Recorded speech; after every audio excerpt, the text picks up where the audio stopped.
The Love Song of J. Alfred Prufrock by T.S. Eliot. Let us go then, you and I, when the evening is spread out against the sky, like a patient etherized upon a table.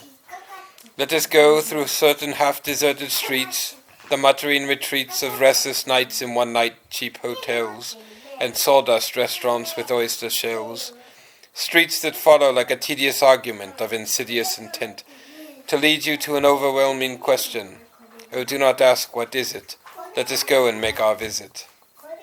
In the room the women come and go, talking of Michelangelo.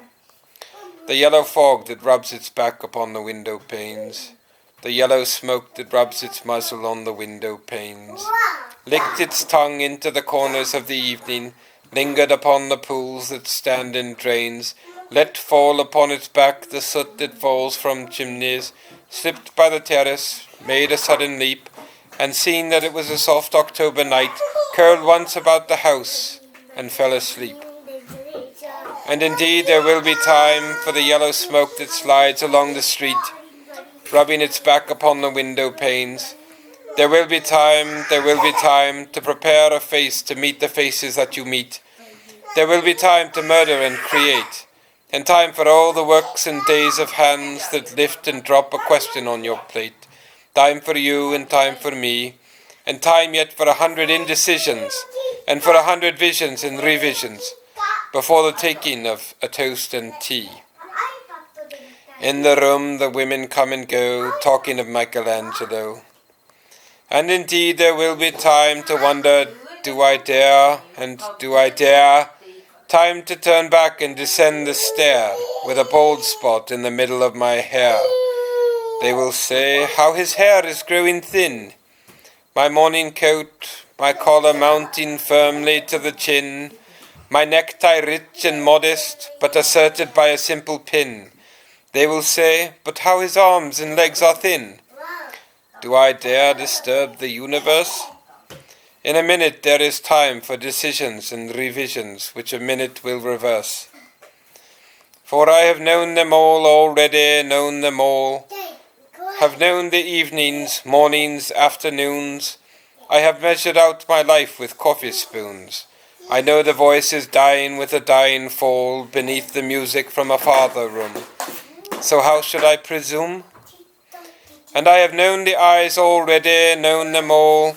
The eyes that fix you in a formulated phrase, and when I am formulated, sprawling on a pin, when I am pinned and wriggling on the wall, then how should I begin to spit out all the butt ends of my days and ways, and how should I presume? And I have known the arms already, known them all, arms that are braceleted and white and bare, but in the lamplight, down with light brown hair. Is it perfume from a dress that makes me so digress? Arms that lie along a table, or wrap about a shawl, and should I then presume? And how should I begin?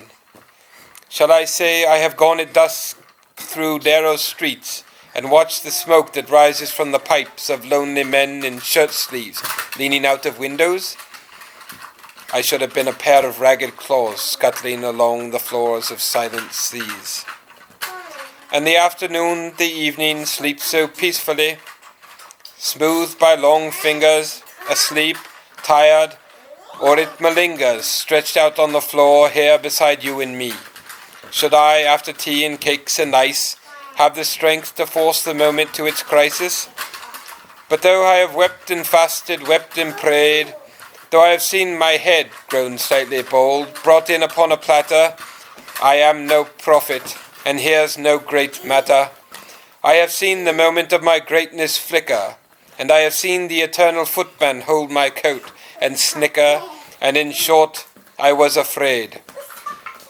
And would it have been worth it, after all, after the cups, the marmalade, the tea, among the porcelain, among some talk of you and me, would it have been worthwhile to have bitten off the matter with a smile, to have squeezed the universe into a ball, to roll it towards some overwhelming question, to say, I am Lazarus come from the dead, come back to tell you all, I shall tell you all.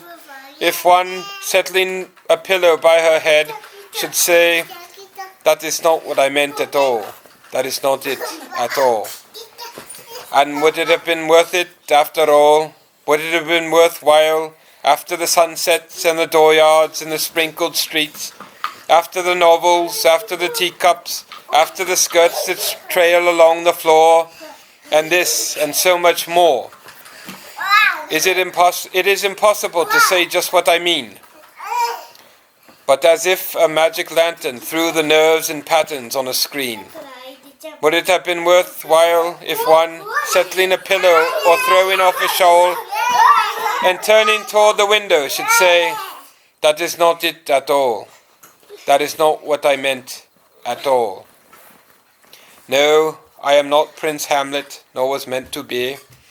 I am an attendant lord, one that will do to swell a progress, start a scene or two, advise the prince, no doubt an easy tool, deferential, glad to be of use, politic, cautious and meticulous, full of high sentence but a bit obtuse, at times indeed almost ridiculous, at times a fool.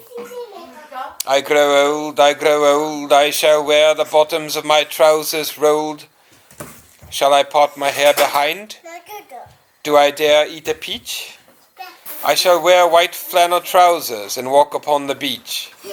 I have heard the mermaids singing each to each.